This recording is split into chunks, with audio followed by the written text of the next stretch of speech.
Hello friends, I am Chevy. Welcome to my shed. How are you today? How's life in your world? How's things where you are? I hope it's fantastic and wonderful and amazing.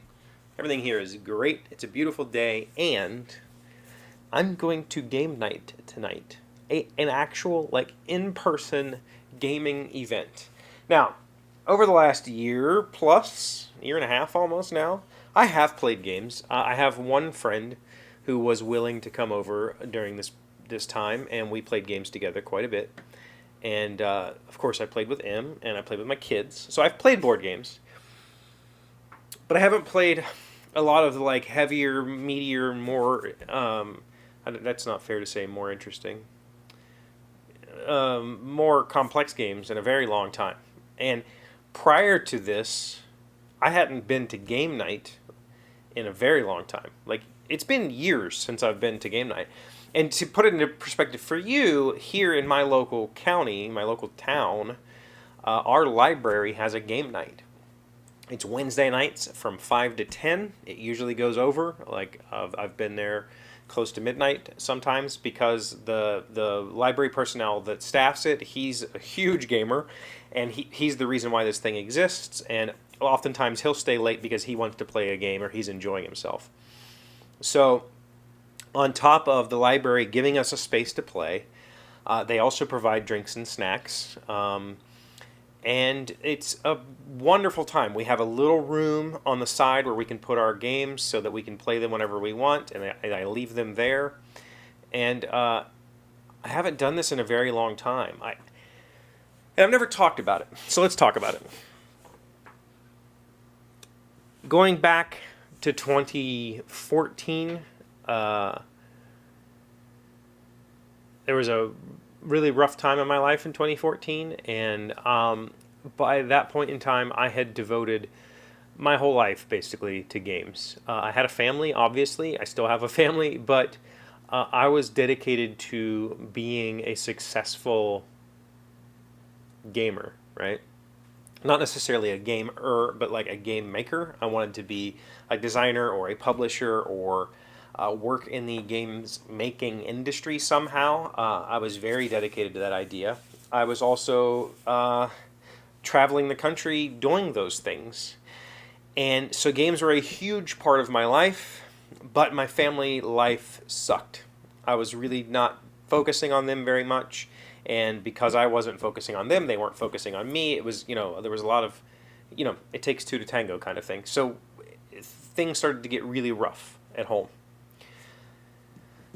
I decided to start taking medication, and so I did.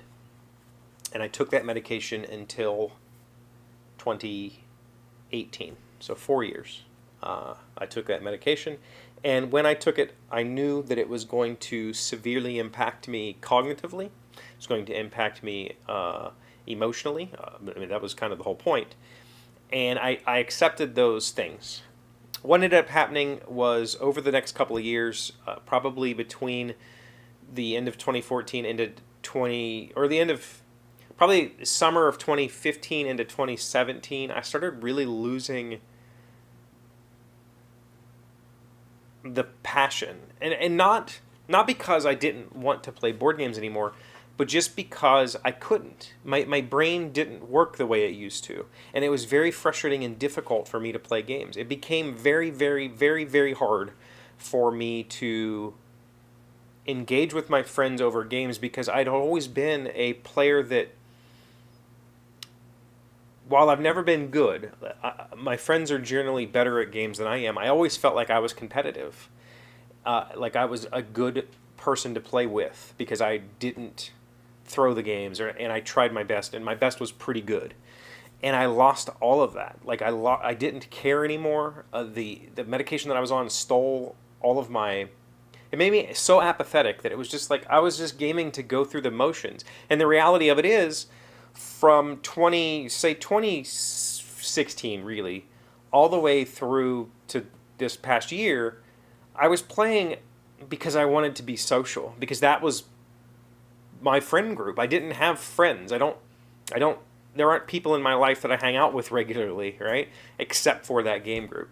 And then in 2017, when everything fell apart, my life fell apart, the family members died, kids left, I just kind of stopped and I didn't go back. I went back maybe 2 times over the next 3 years. And so what I have found in the past 6 months is I've started to really enjoy a lot of those things again and really find the joy in the mental exercise, and I feel like I can actually play well again, and I'm excited to try it. I'm excited to go back and hang out with those people and play with them again and enjoy their company. So I'm going to do that, and we'll see what happens. I'm going to try to take a camera. I don't like putting a camera in people's face and then saying, hey, can I put a camera in your face? But I do want to film at least the games because hopefully I'll do something with the footage. Let's just say that. Hopefully I'll be able to make something of it. What that is, I don't know yet. We'll see. So, game night is tonight. I'm excited. It's in person without masks. We're all vaccinated. It's going to be neat. I can't wait. So, yeah. That's what's going on in my world. What do games look like in your world right now? Especially the board gamer. I know a lot of you are here because of board games. What do board games look like in your world right now? How far into the future do you see before you're playing games face-to-face again? Let me know in the comments. Thank you for being here as always. Thank you for liking, commenting, subscribing, being amazing friends, and wonderful people. I really appreciate you, and I'll see you again tomorrow.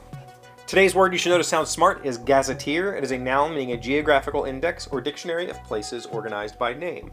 The Rothschilds prefer their pilots simply head for the sun rather than consult a gazetteer prior to short flights.